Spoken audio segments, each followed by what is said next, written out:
our moderator, which is Rick Laezman. Hi. Thanks, Rick. And then our panelist, Diane Larson and Jared Wright. Gerard Wright here. Gerard, sorry.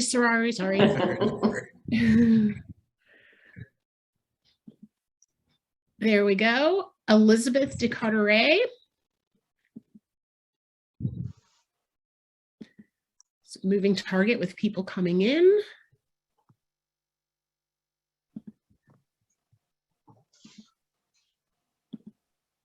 And last but not least, Scott Dick. Where did he go? Left. There we go. There's everybody. Thank you, panelists, and thank you, Rick, for moderating. And I'd like you to get started. All right. Well, thanks everybody for coming. Looks like we have a good audience, so there's a lot of interest in this. And so we're going to just jump right into it. You know our panelists now. We're going to talk about,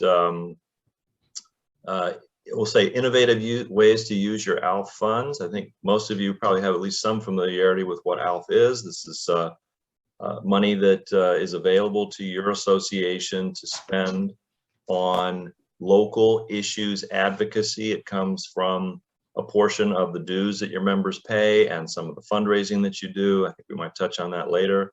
I won't go into all the whole PAC explanation, but as you know, there are multiple PACs.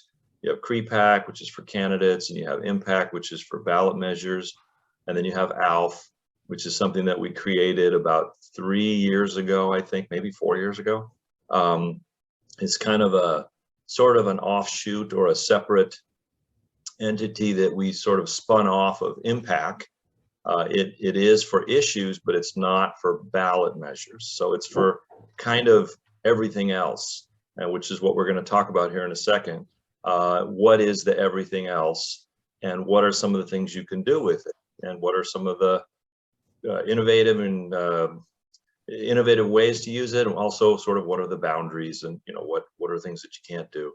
So let's just jump right into it, and we're going to go first with Scott, because I know Scott has to leave a little early today. So Scott, why don't you tell us, give us some insight into some of the innovative things you guys have done in Monterey with your ALF funds. And I know you had that one, the water campaign, but I know there were some other things you wanted to touch on. So take it away, Scott. Thanks, Rick. Everybody, hi. Great start for the week. This is Wednesday, I realize, or is it Thursday? No, it's Wednesday, right? I've been traveling, so it's a little bit hectic right now. There's a couple things. ALF is foundational for a lot of things. As you know, you can pay GAD expenses for that, use ALF for expenses, things like Ledge Day for your government affairs directors. Also, when I say foundational, we're a member, well, just for a point of reference, I was 6.5 years the GAD for Monterey County Association of Realtors. You'll see Adam Pinterest is on the call. He's now the GAD for M.C.A.R. I'm the GAD for Bakersfield, AOR. A little switchy changey there. But when I was at M.C.A.R., these foundational issues like paying some GAD expenses as well as paying our coalition dues, if you will. For example, we're part of a coalition, the Business Coalition of Monterey Peninsula, which was involved in a water fight when Kevin Stone was the GAD back in 2012. And the Business Coalition became interveners in some PUC with our water company. So those fights are still ongoing, and those dues pay for things like a consultant and some other things. And everybody in that coalition pays dues, and our dues are paid out of that out of ALF funds.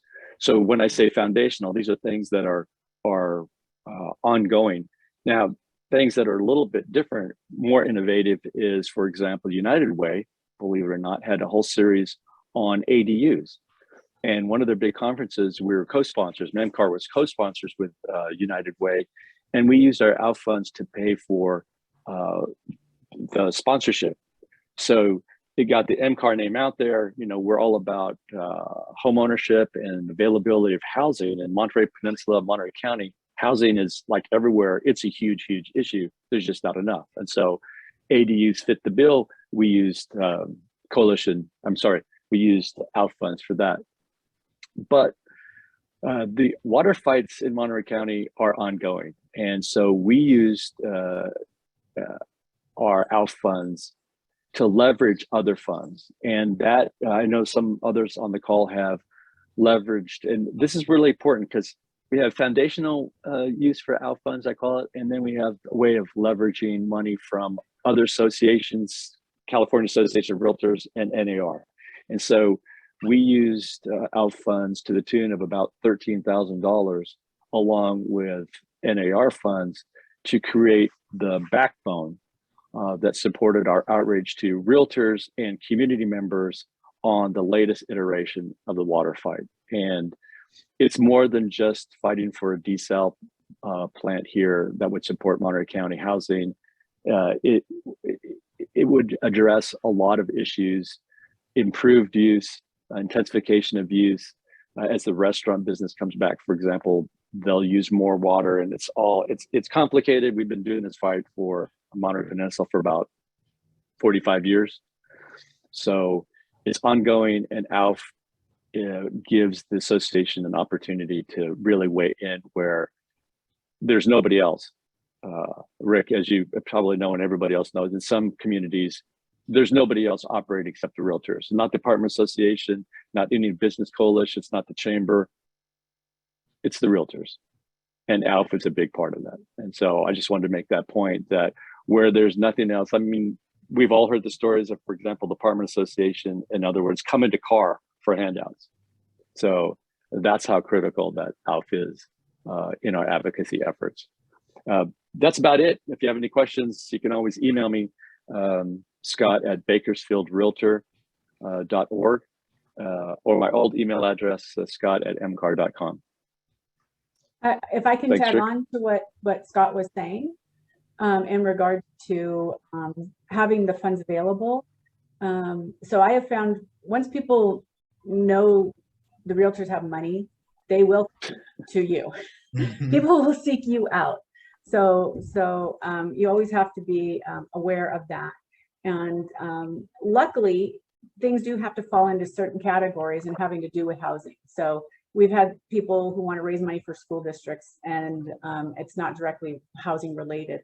And they'll say, well, the schools make the areas more desirable, which increase the housing costs, and they think that's housing related. So you have to be aware when people come to you. And so it's easy to be able to say no to some and yes to other, but memberships and sponsorships are probably some of the biggest places that ALF funds can be utilized. And I like to always leverage them to be involved in events that get my members in front of as many elected officials as possible, as many times as possible.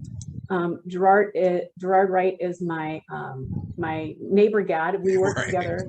Yeah, we work together on a lot of events because we're both in LA County. And so we belong to a lot of the same either business groups or coalitions. Los Angeles Business Federation is one of the largest, and I think there's 5 local realtor associations who are members of that, which brings a lot of, at least 5. Yeah, there's a lot of realtor power now in that group. So we're part of their PAC, which is separate money and everything. But by being involved, we really get the realtor issues heard on that local level, and we get a lot of that representation. As for spending, oh, go ahead. No, I was going to say, piggybacking on that, the reason why those partnerships, because we not only share part of LA County, we also share a good portion of LA City. She's in the Valley, I'm down here in the west side and the central portions of Los Angeles. Because we have those common barriers and common areas, we have to partner quite a bit on a number of issues. And I think that's another important area of ALF, where it's like really leveraging those partnerships, really leveraging the ability to get the realtor name and our issues out there around housing production, housing affordability, even protecting private property rights and protecting small businesses. All those tenets, if you want to think of a kind of checklist of, okay, does this money go there? If it falls in those 4 buckets, and Elizabeth taught me this because when I'm been a GAD for a year and a half, and this is kind of brand new, but I understood politically, you got to know how the color of money is played out, and understanding how each bucket is so important to the ability to meet your objectives. So that's just one area I think we piggyback on quite a bit. So I just want to highlight Right. that. Right. You So guys in are, terms, go ahead, Elizabeth, go I ahead. was gonna say, so in terms of events and sponsorships, so we have sponsors, we have memberships that we have at our Chamber of Commerce's and the business groups, and each of those groups has events that they do the planning. So we don't even have to go out and do the planning. They'll have somebody who does it for you, and you just have that sponsorship. I always look for speaking parts or speaking roles or presenting sponsorships. So for example, there's a business forecast and they do panels, and they always will do a housing panel. So I will do a sponsorship so that I can have one of my members be the moderator or a panel member on that. And that gets a lot of coverage because, you know, not only do you get the coverage from the sponsorship and your logo going out everywhere, but the people who actually come and attend, or the follow-up in the follow-up articles in the local papers, et cetera. So it keeps your name out there and covered. Sometimes Gerard will have a speaking part or take a presenting sponsorship in something where I might just get tickets for my members to attend, because it might be a balance of his legislators are more at that event than mine.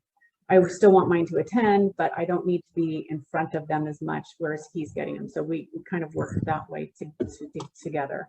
Yeah, and another perfect example, even in the statewide legislature, because in the assembly, most of the housing committees fall in the San Fernando Valley, which is Southland Regional, and we have to partner on a regular basis to make sure, you know, we get other realtor voices to those members who normally wouldn't hear from our side of, or you know, our part of the hill of the Santa Monica Mountains, but they can still hear the bigger realtor party voice in these issues, as well as see, hey, we're pretty strong when, you know, 13,000 from us, 12,000 from Southland, that's 25,000 realtor members.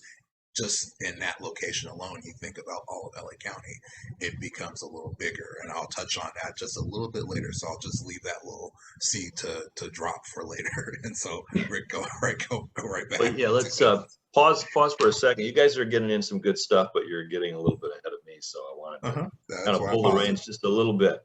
So let's go back to Scott before he has to go. Scott, you used the word foundational.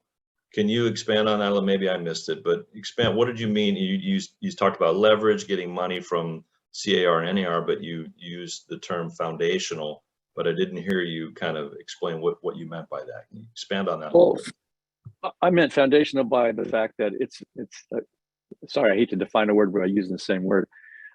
It's a foundation of our advocacy, that we're part of the business coalition, we're part of the chamber, we're part of other advocacy groups, some more informal than others. And we've used our ALF funds to maintain those ties, to maintain an active role. A matter of fact, one of our realtors is the chair of the business coalition. And these are expenses that we know are going to roll around when we get them in front of the board of directors, who's also our ALF trustees, ALF and Impact trustees. They know it's pretty much a no-brainer, but they still approve it every year. So the foundation of our advocacy efforts as an organization and our place is our community. It's sort of a buzzword, Rick, that I invented just to make a distinction between those probably one-offs where we see an opportunity to get an education grant, and then we get that from a C.A.R. We don't use our ALF funds for that because it's not advocacy outside of the organization. So it's a foundation for our advocacy in the community is kind of how I define that. So what I hear you saying is, and kind of tying that back into what you said before, you got sort of two different ways of looking how you would spend your money. One would be larger efforts, big campaigns, whatever else, however else you want to describe them, where you're getting money from C.A.R., you're getting money from N.A.R., some big ticket items, and that's where you use the term leverage. And then the other type of expending activity is what you're calling foundational, which is like your basic core advocacy stuff. So joining coalitions, sponsoring events, et cetera, et cetera. Is that kind of how you would say sort of those two distinctions, I guess? Oh, No? you read my notes, Rick. That's exactly right. You Okay. said it actually better than I had it in my head. Okay. But that's it. I mean, if you look across advocacy in your own community from your organization, I think you could pretty much, any GAD on this call, anybody in this call could look at those. In order to maintain a active presence in the community, other than once in a while fighting with city councils, these are, you could almost make a list. These are the foundations of our advocacy, and these are the ones we need to pay, or we need to make offers. Like the United Way, they reached out to us because we've had volunteer members. They said, when you want to talk about housing, you should reach out to C.A.R. And then we went back and forth with them, for example, and now we're pretty much on their outreach when it comes to housing. So those are the kinds of things that what I call foundational, where Gotcha. United Way in Monterey County is not going anywhere. C.A.R. is not going anywhere. The chambers aren't going anywhere. And Monterey County, unlike some footprint from different associations, has 12 jurisdictions. So we have our own Salinas Valley. Then we have coastal communities. Those issues are completely different, where we may expend money in a business coalition on the Monterey Peninsula. If, say, Soledad or King City or those more valley organizations came to us and they wanted to have a housing or ADU conference, we certainly would participate that way, or we would have when possible. So yeah, it's a foundation, the building blocks, if you will, of community outreach that has to be maintained in my mind. And it's, if we can get, it's like the business coalition. That's one thing that the government affairs director for Monterey County Association doesn't have to remember to do, because the dues are fairly significant, and we pay on time. And so they include us in everything. And like I said, we have a realtor who's the chair. So that works. Did that answer your question? Yeah, that's perfect. And I want to ask you one more question before I think you have to leave. You don't have to give us a full history, but can you talk a little bit more about the water campaign? I mean, I know I helped you with that. I remember you were doing some media type stuff, some collaterals, some mailers, and what have you. I don't remember all the particulars, but maybe you could just give us I know you have to go in a few minutes, and give us a 1 or 2 minute synopsis of more specific, like how did you use your money in that effort? Well, the National Association of Realtors has a ton of different ways to reach out to members, and member only, but they also have a community outreach program. And so this was not only social media. The first aspect of this campaign was to build a social media presence specifically on this particular issue of trying to purchase this independent, or this privately owned water distributor.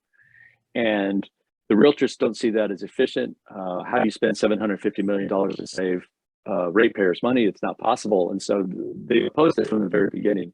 And so to be able to build a social media presence, so that also the email, and get people to sign up for either text or email, and then the programs are available to actually be able to, once a person signs up, to be able to text them and get them to respond, just like a call for action. This is like a association level call for action with all the bells and whistles that, for example, when C.A.R. does one or N.A.R. does one, these grants from National Association give local associations those tools.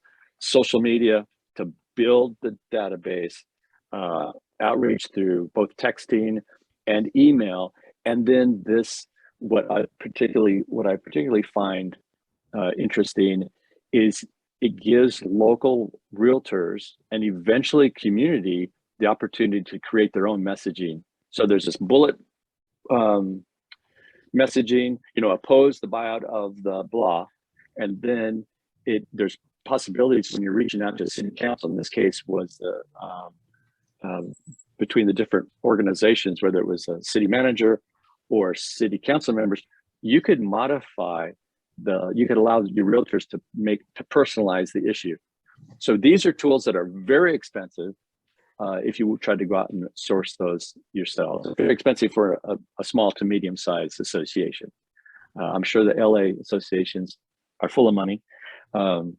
So, you know, it's a little bit easier for them, but for smaller associations, ALF is a really excellent way. Matter of fact, it's skin in the game to pull in a lot more money for these big campaigns. And this was, we thought, and just to wrap up, Rick, we thought that in August of 2021, the Water Management District would make an official play to purchase the private utility. Well, they punted because they completely and incompetently misjudged all of the hoops they had to jump through as a governmental organization to do that. And so it's been kicked back probably another 18 months. Doesn't mean the structure's not, the infrastructure's still there, it didn't go away, but we're waiting to see what they do in the future. So that's the only problem. It's not like an IE where you have an election and you can, you know, throw this money at an election and all that. This is where we're really at the vagaries, we're at the mercy of the vagaries of a government organization that 1 week says, yeah, August of 2021, we're gonna make, and then 2 weeks before that date, they're like, nah, we'll do it in 2022, maybe 2023. And then everybody throws up their hands and says, okay, thanks. But that's one of the reasons we're not big. We're not exactly in the fan club for this government, this water management district, because they're not well run. Let me put it that way, nicely, as you all can imagine out there. All right, Scott, excellent. Thank you. I think that gives us a taste. I know we could probably talk about that for a couple of hours, but I appreciate it. And I know you have to go. So I don't know if anybody wants to ask a question to Scott. He's got to go here pretty quickly. So you could unmute yourself or type something real fast in the chat. If not, we're going to move on. I don't see anything. So, and I'm sure we'll follow up with email addresses and that sort of thing for anybody who wants to talk to Scott separately. So thank you, Scott. I appreciate it. Well, everybody, sorry to go. I hate to do this to you, but I got to go. Thanks. All right. So I'm going to jump over to Diane. She's been hasn't had a chance to talk yet. Diane's from San Luis Obispo County, the San Luis Obispo area, and you guys have teamed up. Multiple associations have teamed up to hire a GAD. And so tell us a little bit more about that, and how did the ALF funds factor into your efforts? Yes, good morning, everyone. We have a small region, 3 associations that basically encompass San Luis Obispo. And so for quite a few years, we have really wanted to get a governmental affairs director out there for the membership. And so we have accomplished that. I'm proud to say she started in, in April.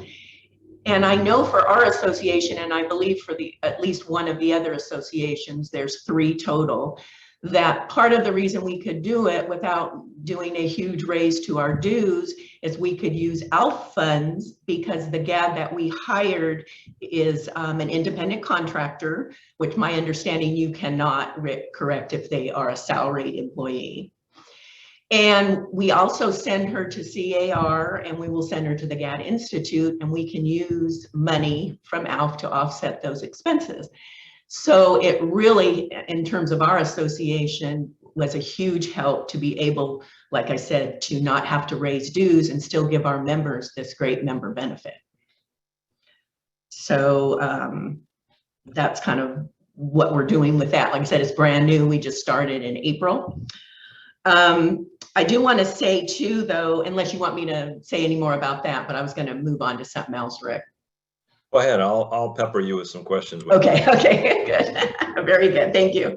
What Scott said about his new word, foundational, I think that's a great way to say it, because we have used the funds for over 10 years, or as well as was probably Impact before it was ALF, to give to an organization here in San Luis Obispo County called COLAB, the Coalition of Labor, Agriculture, and Business.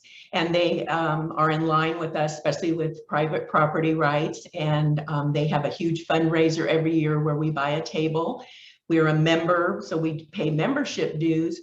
And that has been a small part of, though, you know, helping in our community, like he said, with things that help out for what we need to do and what's important to us as realtors. So that is something we have done a very long time. We do it obviously probably on a smaller scale than our other panel members here, since we're a rural area. But we also do the same thing. There's a county housing summit, same idea. We sponsor that when they have it. And we give it to Smart Coast, California. We have used it for that. There's also a SLO, Citizens for Good Government. We haven't actually given them money, but we could if we wanted to do that. So those are just some other things that we have used, you know, funds all along. Like Rick said, the GAD is our new thing that we're really excited about. But we have been pretty active in using ALF funds for many years.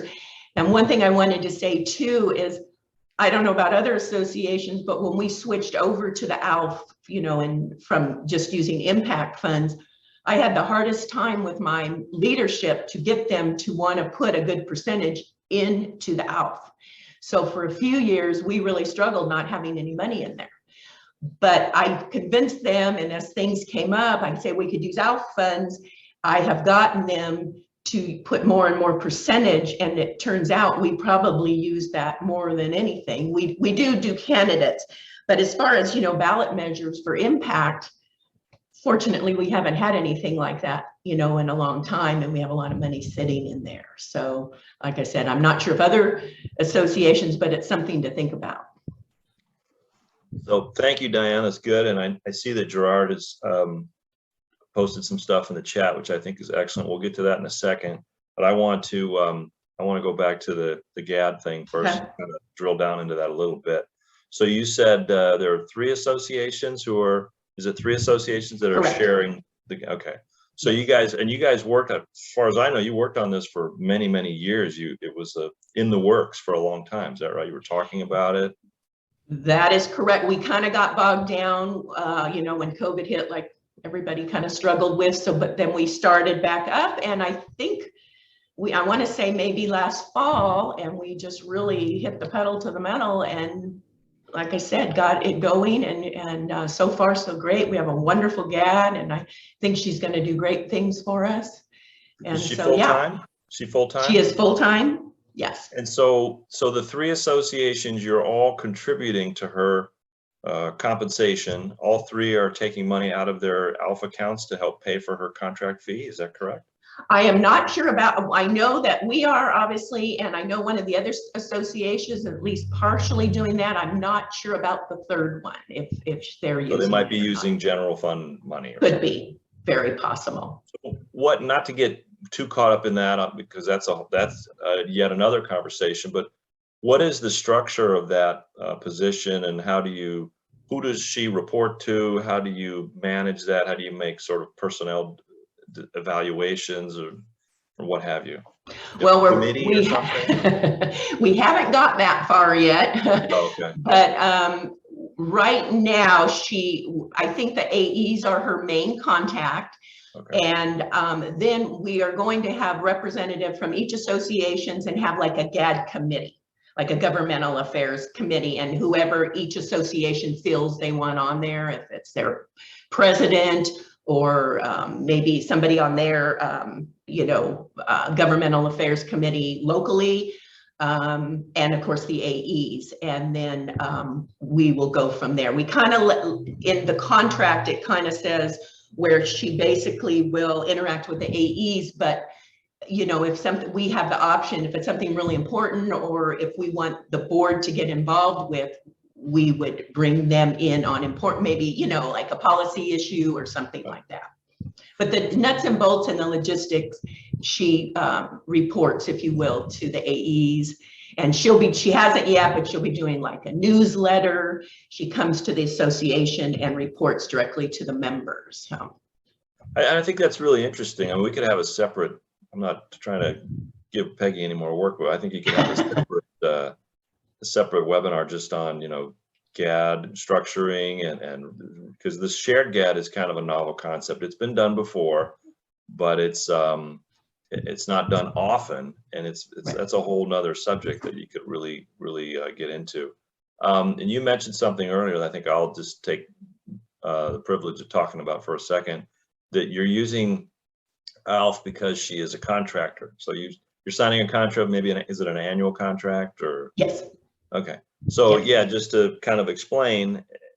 So ALF, I think we touched on this before, ALF was kind of spun off. If you were involved in organized real estate 3 or 4 more years ago, we only had 2 accounts. You had CREPAC, which was the candidates, CREPAC and LCRC. LCRC is the local version of CREPAC, and that's just for, say, if somebody's running for city council. IMPAC was for issues. And so the main distinction was you couldn't use IMPAC for candidates and you couldn't use LCRC for issues. But then there were so many issues, is such a wide umbrella, such a wide tent, that we created ALF. And so, like I said before, you have IMPAC is now just for ballot measures. It's a political action committee. So it's being used for, that's really what it's supposed to be used for. Everything else is ALF. But what we did was to kind of make it easier and easier to follow, we took all the rules from IMPAC, carried them over to ALF. One of the rules for IMPAC was that if you wanted to use it for a GAD, we don't allow IMPAC, or now ALF, to be used for what we call general association operating business or operating expenses. It has to be somehow related to issues advocacy. So in other words, it's not supposed to be like a slush fund that you can, oh, we need it for this or we need it for that. There has to be some rules. And so one of the rules was that you can't just use it to, say, pay for a GAD's salary and overhead and office expenses. But if you have a contract, quote unquote, contract lobbyist, you could use it, you could use ALF for that. So that rule is carried over to ALF. If you have a GAD who is retained on a contract basis, you don't have to, but you have the option to use your ALF to pay for some or all of the contract fee. But if your GAD is an employee, and most GADs are employees, not all, then ALF is, you're not allowed to use ALF to pay for their salary and all that kind of stuff, because that falls into the category of general operating expense. General operating expenses. Okay, so that's good. Actually, you might want to Go remind them ahead. though, I think though, and you touched on it earlier, that for the employee GADs, or those like myself who are a staff who attend on behalf of the GADs to events, part of the travel could be covered for it, for example. So yeah, so ALF, so that's the other kind of quirky rule, if you want to call it that, is that you can't use it to pay for salaries and overhead and office expenses and things like that. But if your GAD, anything that a GAD does, typically, I mean, there might be some exceptions, but for the most part, anything that a GAD does, because by definition, that's what they do, is related to issues advocacy. All of their incidental expenses are usually expensable or reimbursable by ALF. So like Elizabeth was saying, if a GAD travels to an event, goes to a seminar, goes to a C.A.R. meeting, goes any C.A.R. meeting, they're performing issues advocacy. That's their role. So you can use ALF to pay for you can't pay for their salary, but you can pay for their travel and their meals and their plane tickets. So there's a great GAD fly up that C.A.R. does every year. So it pays the expenses to fly to Sacramento for the day. That's a great one.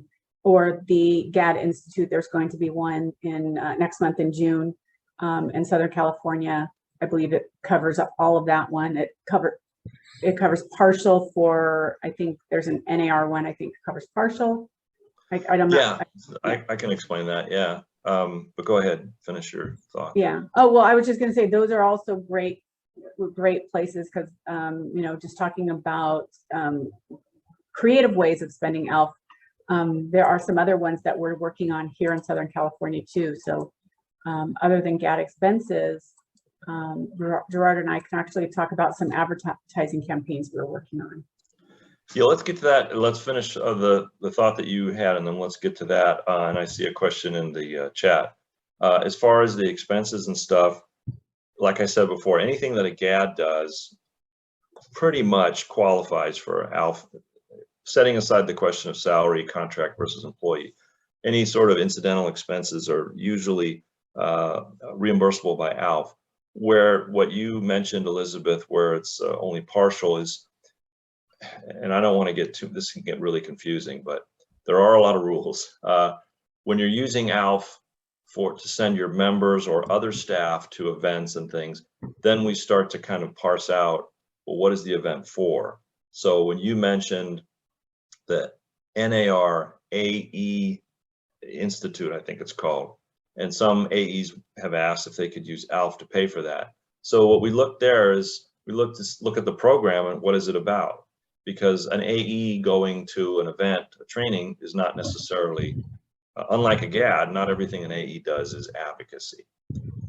So if an AE is going to a training institute, you might be getting trained on other things that have nothing to do with issues advocacy, and that wouldn't be appropriate to use your ALF.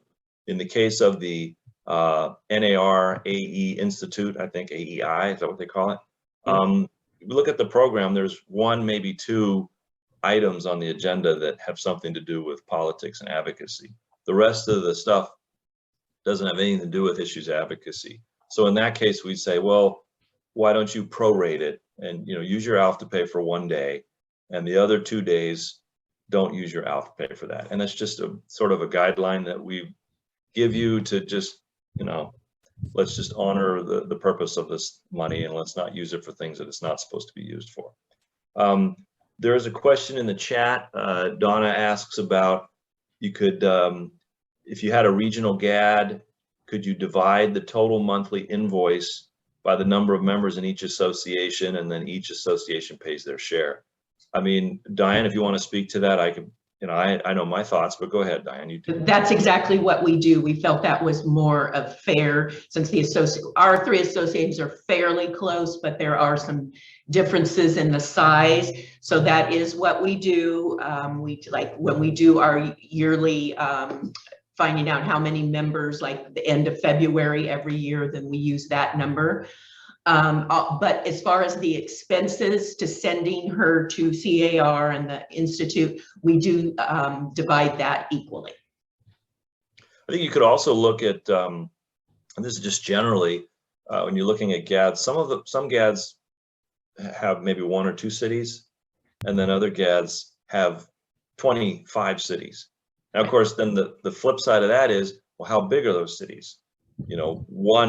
One big city like Los Angeles, that's a handful versus 25 very small cities. So there's different ways to break it down, but I think that's also something that you can take into consideration.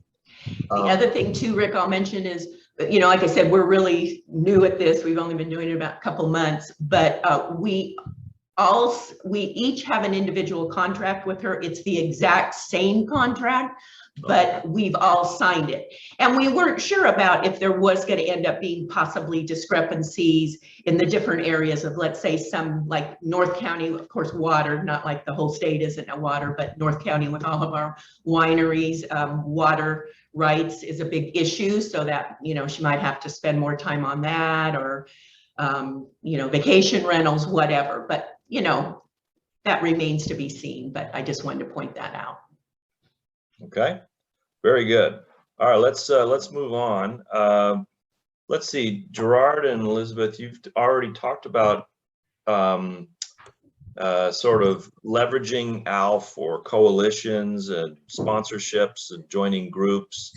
My first question is, do either one of you guys want to say anything else on that particular topic? Is there anything else you want to expand on as far as that's concerned?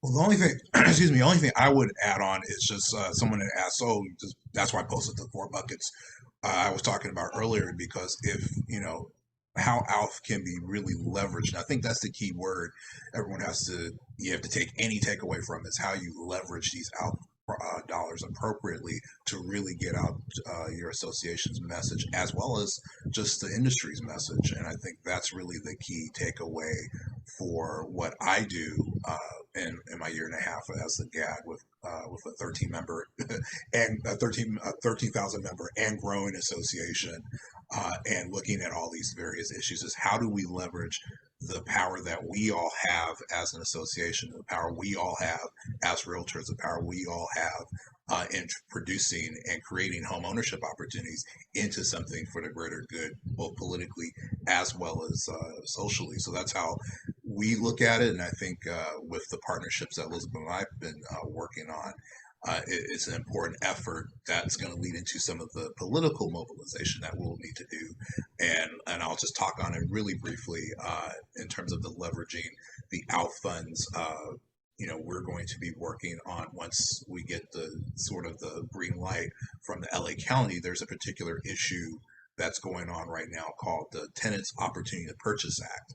And just a little bit of those ALF resources amongst all of our LA County associations was leveraged together with C.A.R. funds, with N.A.R. funds together to push a $300,000 campaign that once the LA County Board of Supervisors say, hey, we're going to go ahead and do this working group, we can be ready to mobilize and really aggressively defeat something that impacts and impugns private property rights and impugns transactions, all those other things. But the importance is we're all leveraging those resources together in a smart and strategic way that we can leverage the C.A.R. funds and N.A.R. funds through skin in the game. And that's an important thing that Scott talked about earlier, and that I'm going to talk about here, is just utilizing what resources you have to really leverage the most out of it. So I see that we're kind of approaching the end of this. I've got a couple of points that I wanted to jump in on, but Elizabeth, is there anything else that you want to add?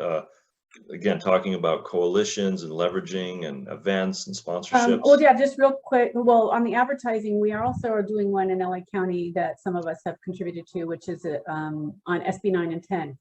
Although that's an issue that's completed, we're doing a post-advertising kind of campaign to provide handouts to our realtor members to help them explain this, because they're still having a lot of realtors are kind of taking the brunt on those two bills that have passed, and they don't know exactly how to talk about it or say what it really is. And so we've created this campaign that's going to give them the information to be able to hand out. So that's for the SB 9 and 10 advertising. The other thing with the coalitions, hopefully, I think a lot of you here might have, I'm assuming that if you're here, you don't have GADs, because GADs, if you have a GAD, C.A.R. has a great GAD meeting every month that we attend, where we all share information and we all learn everything. And hopefully they've learned how to use these funds. If not, and we know that they're new, somebody usually reaches out and we all kind of help each other out.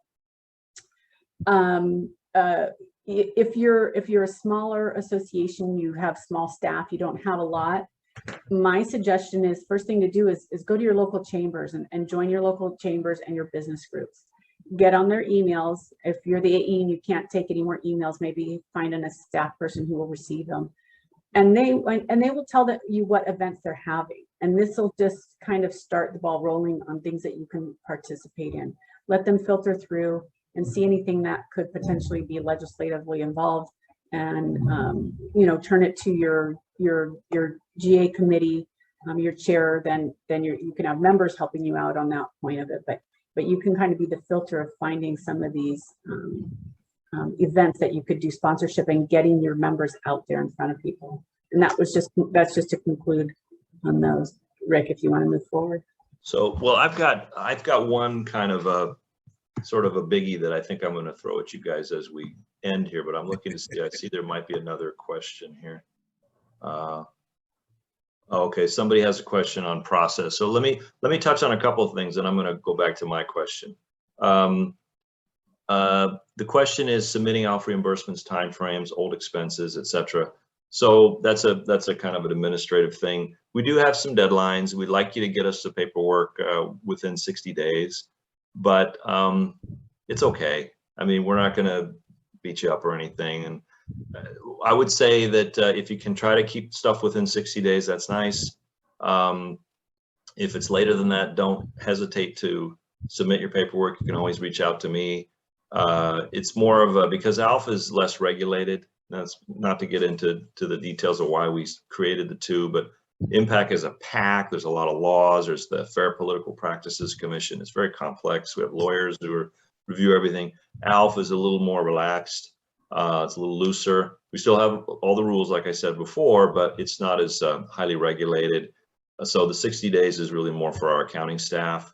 And what I would say to you, what we really like to kind of avoid is stuff that from the year before, you know, because we close the books and so forth. So if you've got something from June of last year and you want to submit it for reimbursement now, we really would prefer that you don't do that sort of thing. I see Robin has a question. Go ahead, Robin. Why don't you ask your question?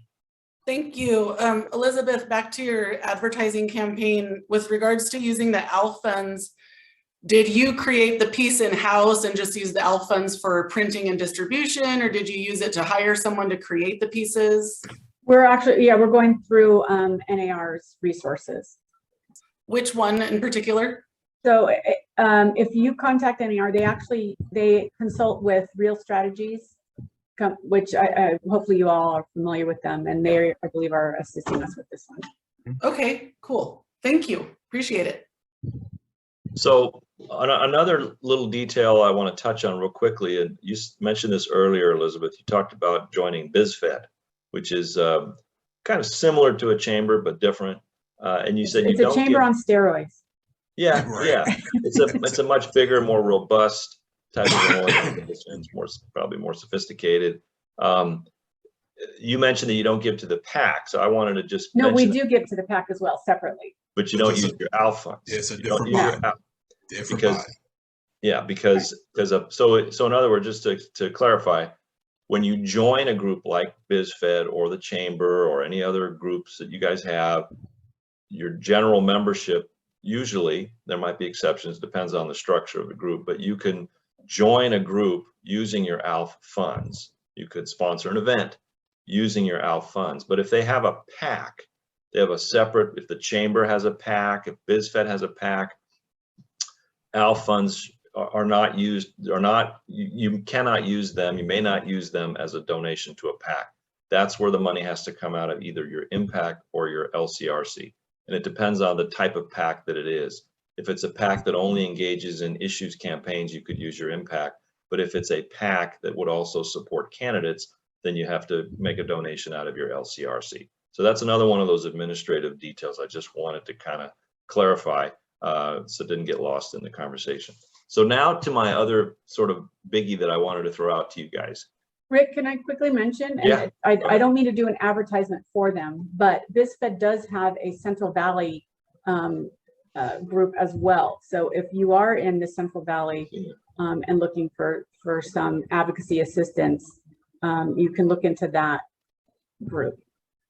That's a good example of leverage, right? Because you can attach yourself to a larger group that has a lot of resources and some pretty heavy hitters, and you can be part of their lobbying efforts on whatever issues they take on, and gives you a and a lot voice. of the members are consultants and political consultants, people who've been in the field for many years, and they have information that you just don't even know about, and you gain so much insight just from attending some of those meetings and hearing them. It's really helpful.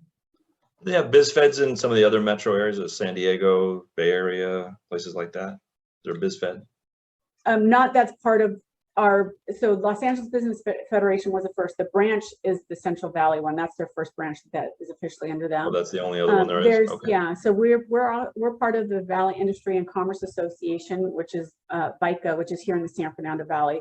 That has been probably one of my favorite groups to be part of, because they get me in, they're here in the Valley, so they have the same representatives of me. They get me in front of the most. I get speaking roles. I get face-to-face with a lot of people every month. We're also in the Santa Clarita Valley, and there's the VIA, which is the Valley Industry Association, which is that group as well. So there are different groups in different areas, just kind of looking into it. But I would start at your chambers if you're not sure. And you will learn from your chambers what groups and there are. Excellent point. So here's one thing I wanted to end on. We still have maybe 5 minutes. As the administrator of ALF and local impact, I see, especially with ALF, What I see, and I'll be very frank, I see a lot of associations that they look at ALF as a way to, I'll say, make ends meet. There's a lot of money in there. I'm not faulting anyone. It's tempting. You guys all have budgets to manage and you have expenses and so forth. And you look at ALF and you say, wow, okay, I need to use this to pay for these expenses or this event or this travel or whatever. And, you know, I try not to insert myself personally into any of this stuff, but sometimes I can't help but think that that may not necessarily be the best use of ALF funds in some scenarios. And Gerard posted a message in the chat. He said there are 4 areas that that his association focuses on for using ALF: protecting private property rights, promoting and increasing home ownership opportunities for all, advocating for and protecting small businesses and free enterprise, and increasing housing production. I think that's excellent. My question to you guys, and Gerard, if you want to expand on that, that's fine. My question to you is, do you guys have, and I recommend that every association do this, have a process at the beginning or the ending of every year where you kind of set priorities. And Diane, you mentioned the allocation. That's a whole nother thing we could talk about. I'll just say real quickly, you have the opportunity at the end of every year to decide and to tell us how much money you want to go into your ALF versus your local impact versus your LCRC. If you think you're going to have a lot of candidate elections next year, you might want to put more money there. If you think you're going to have a lot of events, put more money into ALF. If you're going to have a big ballot measure, put your money in impact and so forth.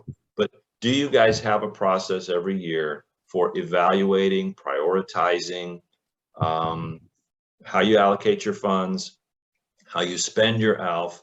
How much emphasis is there on, like what Gerard says, using ALF for, I'll say it, what it's supposed to be used for issues advocacy, and kind of defining that and not necessarily just, hey, this is a nice pot of money here, we can use this to kind of fill some holes. So Yeah, there you go. I'll just go ahead and get started.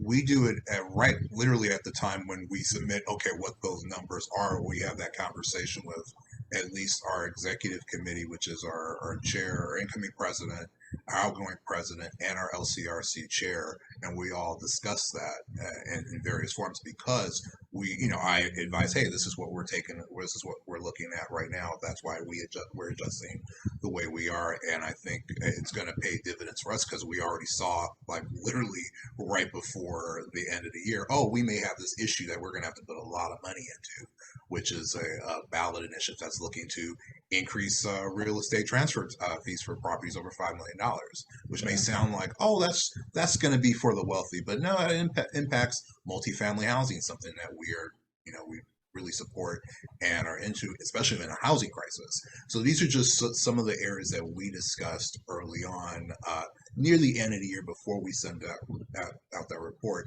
It's more of just, it's not a formal conversation, but it's just more, hey, this is what we're taking a look at our board of directors, and then that kind of adjusts what we do when we submit the application by the November 30th deadline, which I think is usually the case. But we have that conversation early on to see where we're going to go, what we're going to project to do. So that's just something we do, and we've been doing since I've been on board as the GAT, because I feel it's important, but it's a good exercise to see if our leadership is paying attention to what's going on too. So it's like we're all in lockstep, and there are no surprises that will come out of it. Anybody else? Diane, Elizabeth, you guys want to add to that? I'll just say it's our PAC money's total different conversation than budget. It's not in the same conversation, but we do, like Gerard said, we do look at it at the end of the year before we put in our percentages, and we say, is it going to be an election year? Or is there possible in our area there's going to be a bad ballot measure coming up? So we do look at that and put the money in. And the other thing I think is great, though, even though, like you said, Rick, you certainly don't want to use it to make ends meet per se, but so much of that money never gets used and it just sits there. So being cognizant of being able to use it, like you said, to help our goals is really, I think, front and center. So. Excellent. Elizabeth, you get to have the last word. know that's what we Well, want. yeah, we definitely, you know, I would suggest for those of you, because I think the AE is the one that makes the ultimate decision on where when they actually do the input of where the money goes. But have that conversation with your GAD, or if, you know, if you have one, and if you don't, you know, your GA chairs, on what you think, what issues might be coming up. I mean, I've just heard some kind of horror stories in the past where sometimes, especially when they started going to that ALF bucket where people didn't understand where things went, that they would neglect ALF and just put everything into the other bucket, and then they had no money, and so then they have to be trying to do trades and stuff. And so I think everybody's kind of caught up on that now. I haven't really heard as many issues. If we have 2 minutes, if I could kind of backtrack, I don't know, for those of you who, oh, I'm sorry. Well, go ahead, Elizabeth. You use 1 minute, and I'm going to see if I can't use the other minute. I'll use 1 minute. I just want to point out, because for those of you those of you who went up to the Ledge Day in Sacramento, if you were out on the way to the Swing Building to go visit your legislators, you might have seen Gerard and myself. We actually used some ALF money, and we got ourselves some tents. If you passed by and saw the tents on the lawn, we had an extremely successful day. All of our legislators just loved it. With the whole mess of the Swing Building and having to go to office and office and office to office, and having only 5 people allowed to visit here or there. But hold on, that's my camera. It likes to do that. We rented a tent, and we had our legislators come to us, and we had between 20 to 50 people in our tent at a time. And we shared it with the others. That's my camera. Other associations. If we had a shared legislator, some of you were there. We have Malibu came, Conejo, Simi, Burbank, ourselves, when they came. It was very successful. So you can think of ways that you can use this ALF money that can actually help promote you. Gerard and I are happy to help answer any questions if anybody has any questions on using ALF funds for Ledge Day and promotion for your members. So thank you, Elizabeth. And if you guys don't mind, I know we're kind of right at 11. I think I can do this in a minute or two. I will run through the questions in the chat because I think it will be helpful. So the first question I see is from Robin. She asks about using ALF for a voter registration event. So encouraging people to register to vote. You're not promoting a candidate or an issue. You just want people to register to vote. Yes, you can use your ALF for that. That's issues advocacy. That's getting people involved. That's promoting awareness, but it's not a ballot measure and it's not a candidate. So yes, Robin, you could do that. Another question is new members going to C.A.R. Legislative Day. What is the extent of ALF reimbursement? You may, and Elizabeth touched on this, and this can get complicated, and this may be a separate conversation altogether, but I'll try to do this really quickly. You may use your ALF to send anybody affiliated with your association, not your next door neighbor, but you, your GAD, your members, to C.A.R. Legislative Day. What we would ask you to do, and this goes back to what I was saying before, we don't want to use ALF for general association affairs. So going to the C.A.R. meetings, board meetings, as a general rule, that is not something that you would use your ALF for. That's just association stuff. But Legislative Day is issues advocacy. You are going across the street and talking to the legislators. So you can use your ALF for that. You can use it for the travel, bus, plane, cars, hotel, meals, and so forth. We'd like you to try to limit it to that one day because Legislative Day is a one-day event. So that'd be one night a hotel and everything else. We don't want you to use it for the whole week because that's now you're going to the board meetings. If you want to go to the NAR Hill visits, that's a little longer. That's I don't go to NAR Hill visits, but I understand it's 2 to 3 days. So we'll give you 2 to 3 days and nights reimbursement. But again, don't use it to go to the NAR business meetings. There are some other details to that, but I'll save that for a different conversation. Jessica typed in the chat, they have a matrix for how they're going to spend their ALF. I think that's excellent. They monitor the revenue coming in, and we cover our core expenditures. So that's good. Excellent comment in the chat, Jessica. And then somebody asked if we hire an attorney to revise our local addendums, I would say probably not, because now you're getting into business affairs. You're not advocating for anything. You're not lobbying for an issue. The question is, if we hire an attorney to revise our local addendums, can we use ALF funds to pay the attorney? So I would say no, because that's a transactional issue. You're not hiring the attorney to read an ordinance or advise you on a policy, which would be issues advocacy. So the answer to that is probably not. And then there's some email. Go ahead. I'm sorry, I put my email in there. And in terms of Ledge Day and using ALF for members, real quick, I'll do it in a few seconds. We do have a reimbursement program for non-directors, because if you're a director, you're already taken care of. If you're a non-director and you've contributed 148, the true cost of doing business, will reimburse your flight up for the day, up to $200. So we don't just give people money to attend to try and promote it that way. We want them to have skin in the game. And then we found when we do that, we get people who are really involved. They come back year after year. Then they become involved in volunteering with the committees. They get on they get on GA, or they'll do YPN or something events, and then they really start becoming more involved in the association, and it really helps to do that. But we don't just give it to anybody. I would have skin in the game. That's my recommendation. All right.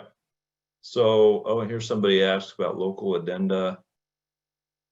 Oh, yeah, you can talk to Gov Hutchinson. Sure, he'll help you with that. No problem.